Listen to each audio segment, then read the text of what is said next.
Voltamos para o modelo de solo, né? Onde a gente já definiu o produto por trabalhador, que é uma função do capital por trabalhador, lembrando que tem retornos marginais decrescentes, né? Então, a função de produção por trabalhador, né? O produto por trabalhador, ele cresce a taxas decrescentes, né? Então, ele cresce mais no começo e a taxa vai caindo. Nossa, o país está embaçado. É até que encontre um platô, né? E nós vimos também a dinâmica, né, da acumulação de capital per capita, né, por trabalhador, que depende, né, da porcentagem da renda por trabalhador que é poupada e da depreciação aumentada do capital, que aqui é aumentada pela depreciação, a depreciação física aumentada pela, né, pelo crescimento populacional, certo? Antes da gente ir adiante, vamos definir uma coisa que chama estado estacionário, tá? O estado estacionário é quando o capital por trabalhador ele permanece parado, ou seja, todo período tem o mesmo nível de capital por trabalhador. Quando que isso quer dizer, isso mesmo, ou seja, a taxa, né, esse K ponto, ele vai ser zero, então esse K ponto ele está estacionado, né?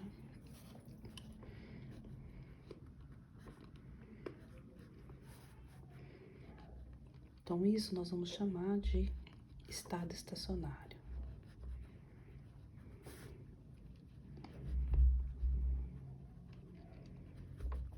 No estado estacionário, né, o capital por trabalhador, ele permanece constante, não há crescimento nem decaimento do capital por trabalhador.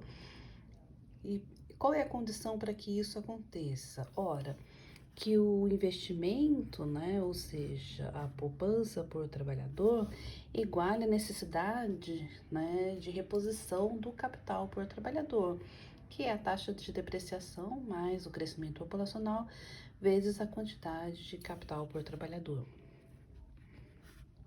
Então, quando, né, nós estamos nessa situação em que a capacidade, né, de investimento da economia iguala a necessidade de reposição do capital para mantê-lo constante, nós dizemos que estamos em estado estacionário, tá? Então, nesse estado estacionário, o capital ele vai crescer apenas para repor, né, o crescimento populacional, o crescimento da população, tá? Então, muitas vezes a gente chama isso de alargamento do capital, ou seja, o estoque de capital cresce, está só em decorrência do crescimento populacional. Então, o estoque de capital por trabalhador, ele fica constante, tá?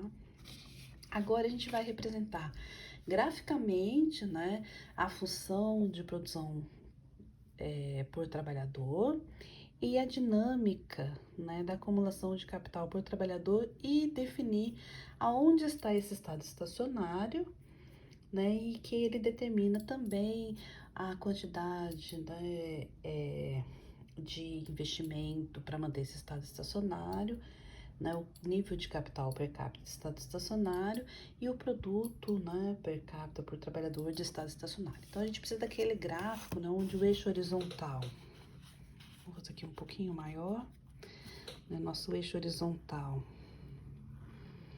vai ser capital por trabalhador, né, e nosso eixo vertical, né, que a gente vai ter aqui, a gente tem produto por trabalhador, consumo por trabalhador, o que mais que você quer, né, taxa, poupança por trabalhador, certo? Não sei porque ficou torto. O gráfico tá reto, a folha aqui acho que é a folha que tá torta. O gráfico tá até bem retinho.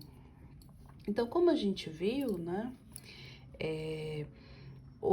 a função de produção por trabalhador, né, ou produto por trabalhador, ele cresce a taxas decrescentes, porque o retorno marginal é decrescente, certo? Ixi, agora acho que eu vou precisar dar uma reduzida aqui pra vocês verem, porque eu fui muito pra cá. Isso, acho que agora tá melhor. Tá melhor aqui.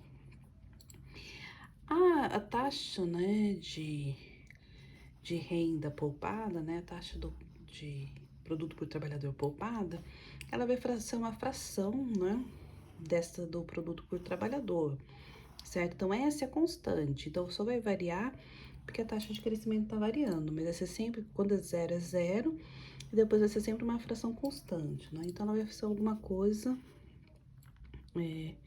que é assim que acompanha, né? Ela acompanha essa dinâmica de retornos marginais decrescentes também, tá? E aí, a gente precisa agora colocar, né, a outra parte, né, que é a depreciação aumentada do capital. A gente tem aqui, né, os investimentos, que é a poupança por trabalhador, para repor o capital por trabalhador. Agora a gente precisa dessa parte que é a taxa de crescimento populacional mais a depreciação física do capital vezes capital por trabalhador. Isso vocês podem ver que é uma função linear, né? Nós temos duas constantes multiplicando a variável, então vai ser uma função linear. A inclinação dessa função vai depender desse n mais d.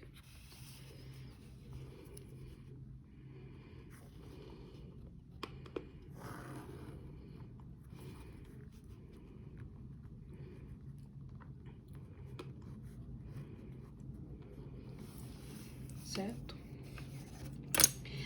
Aonde, né, a depreciação aumentada do capital cruza o investimento no capital, nós temos esse capital de estado estacionário, tá? Nós temos a igualdade entre a necessidade de reposição do capital, dada a sua depreciação física e crescimento da população, e a capacidade de investimento dessa economia.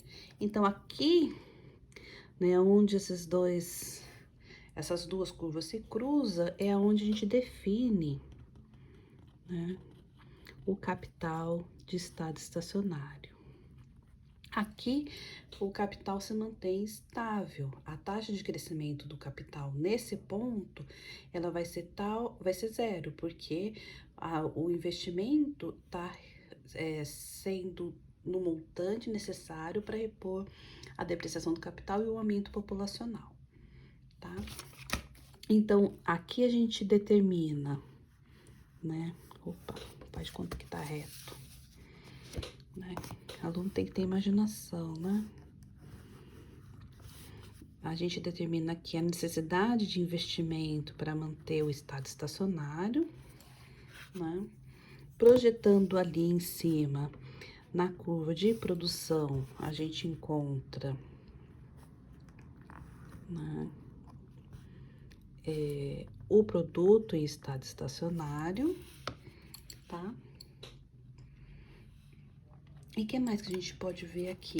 Bom, quantidade poupada menos, né, o produto menos a quantidade poupada é o consumo. Então, essa diferença aqui, ó, que eu tô pintando em verde, né, esse aqui é o consumo no estado estacionário, tá?